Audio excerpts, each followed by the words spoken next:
संयुक्त राष्ट्र की अहम संस्था यूनेस्को सेंटर फॉर पीस ने जून 1984 के विषय पर बने टीवी लड़ीवार and they occupied me the Punjab files को अपना लिखती समर्थन दिता है। यूनेस्को सेंटर फॉर पीस के अधिकारी गीजो केन ने कहा कि भारत सिखां ते होईयां वधीकियां नूं उजागर करना एक सिफती काम है। यूनेस्को सेंटर फॉर पीस ने भी इस प्रोजैक्ट लिए अपने समर्थन का ऐलान किया है। उन्होंने कहा कि सिख भाईचारा परंपरावां अते सभ्याचारां नूं सुरक्षित रखण लई संघर्ष कर रहा है अते समाजिक बेइनसाफी, वितकरे अते हिंसा का सामना कर रहा है।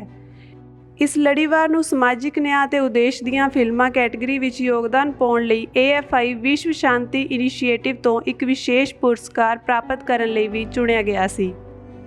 यूनेस्को सेंटर फॉर पीस के कार्यकारी निर्देशक गाई जोकेन ने कहा कि इस लड़ीवार नाटक ने भारत विच सिख भाईचारे के मैंबरां नाल वापर रहीआं घटनावां नूं सामने लिआउण लई कमाल दा काम कीता है।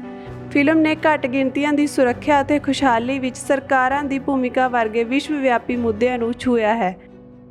यह web series operation blue star बारे एक अणकहे दृष्टिकोण को साझा करती है, जिस भारतीय फौजी कार्रवाई विच सिख आगू संत जरनैल सिंह भिंडरांवालिਆਂ ਅਤੇ ਉਹਨਾਂ ਦੇ ਸਹਿਯੋਗੀਆਂ ਨੂੰ श्री हरमंदर साहिब 'ਚ मारिया गया ਸੀ।